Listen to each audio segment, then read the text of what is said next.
Jacob's family continued to live in Egypt even after Joseph and his brothers passed away. Jacob's large family grew into a big nation that was called Israel. They lived in Egypt's land of Goshen, which Pharaoh gave to Jacob. Soon, a new king came to power who did not know Joseph. This Pharaoh did not like that the Israelites were growing and becoming a strong nation. These people living among us, these Israelites, are becoming too big and too strong. Soon, they will be even bigger than all of Egypt. I can't let this happen. We must come up with a way to stop them from becoming powerful, because one day they might join our enemies and take over Egypt. May that never happen, my Pharaoh. If that happens, we will lose all of our workforce. We need to come up with something that will make them become weak, so they would not even think about it. This way, they will not be a threat to us. Here is what I think. When they will come to ask for food, we will force them to work for us for food. This will make them our slaves. I am building new cities for myself. Let them work there as slaves, making large bricks and constructing buildings. This way, they will be working really hard, so they will not be as strong. This is excellent, Your Majesty. We will do as you say. You are very wise. That way, they will come to us themselves. So Pharaoh made all of Israel slaves in Egypt. They had to work really hard for him and could no longer just live as before. But God saw that Pharaoh treated Israel badly, and he blessed Israel even more. Israel was God's chosen special people whom he promised to bless. Pharaoh, we did everything by your word. Almost all of the Israel is now in slavery, but they are still growing.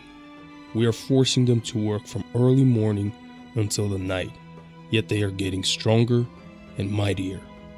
Yes, it seems hard labor has benefited them. We need to come up with something more deceitful. You know what? They need to start having less kids, and even if the kids are born, I will command that they be killed. Then Pharaoh decided it was not enough just to make Israel slaves, but that he needed to kill all of the baby boys so they would stop growing as a people. So Pharaoh spoke with his soldiers. Soldiers, go throughout Egypt and proclaim my laws to all those living in Egypt. So they take every Israelite baby boy and throw him into the Nile River, so that the nation of Israel is destroyed in Egypt. Yes, Pharaoh. We will throw all the little baby boys into the river. The Egyptians went on their mission. But at that time, in the land of Goshen, there was a family from the tribe of Levi where a baby boy was born. Jochebed was an Israelite woman that feared God and did not want her baby to be hurt.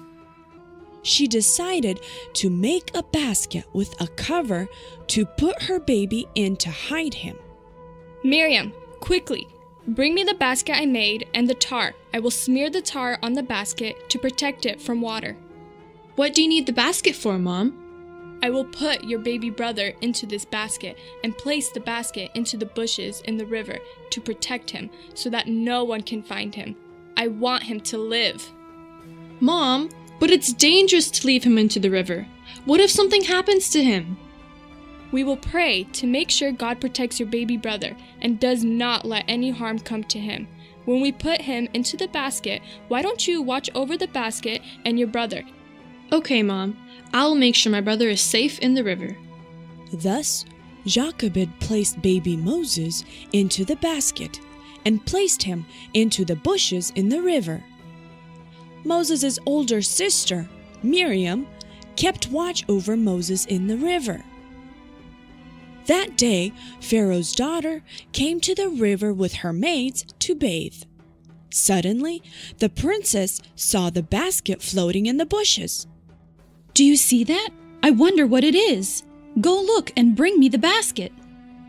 Her maid went to get the basket in which Moses lay and brought it to the princess.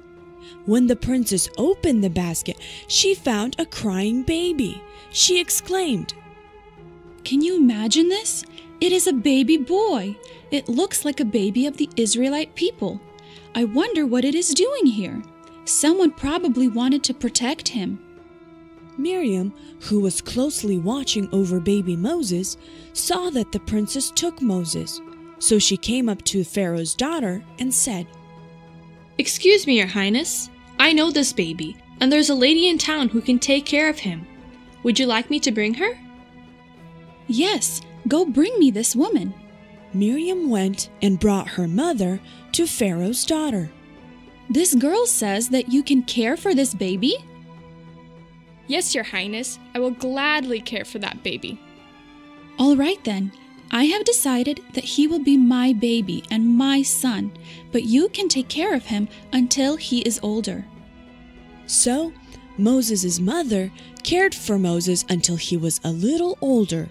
Then she brought him to Pharaoh's daughter, who adopted him, and he became her son, whom she called Moses, because she found him in the water. This miraculous way, God protected Moses from death, because he was chosen by God to save Israel from the hands of Pharaoh.